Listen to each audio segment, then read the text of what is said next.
Okay, karibu fans wetu kwenye napita tu ya siku ya leo, ambayo huwa haikosi la ziada katika yale ya ziada ambayo sisi huwa tunabarikiwa kuwa nayo. Leo tupo tena katika nafasi yetu ile kwa njema ya napita tu, ambayo ina nafasi ya kutufahamisha kwa ufupi kuhusiana na neno OCHA, ambayo hii inahusiana na moja ya shirika ambalo ni kubwa sana katika upande wa Umoja wa Mataifa. Kama umekuwa kulifahamu au haujapata nafasi ya kulifahamu, basi kaa nasi katika kipengele chetu muhimu hiki cha napita tu ya siku ya leo, tupate nafasi ya kuzidishiana maarifa ambayo huwa tunayapata hapa. Na kualika tuwe sote, mimi naitwa Anko Amiri, anko wote dunia nzima. Karibu sana, tupate nafasi ya kujua kuhusiana na OCHA kwa siku ya leo. OCHA kwa urefu zaidi, hiko ni kifupisho tu.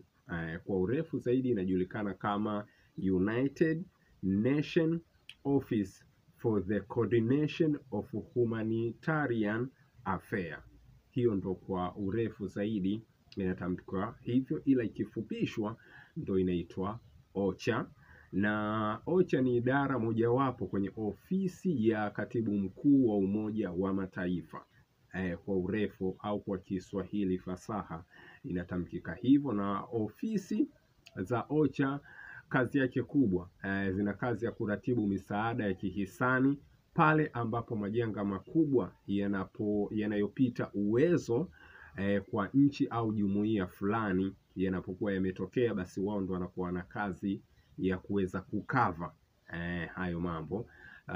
Na hii OCHA ilianza kuanzishwa rasmi mnamo mwaka 1991 kwa azimio la mkutano mkuu wa Umoja wa Mataifa. Hiyo ndo ilikuwa imepitishwa na kuweza kuanzishwa rasmi. Lakini OCHA vile vile ina ukaribu zaidi au ina ushirikiano na taasisi nyingine kama vile shirika la chakula na kilimo la Umoja wa Mataifa, yani FAO. Lakini vile vile wanakuwa karibu zaidi na shirika la Msalaba Mwekundu. Alkadhalika pia wanakuwa karibu pia na WFP, yani ile shirika la mpango wa chakula WFP.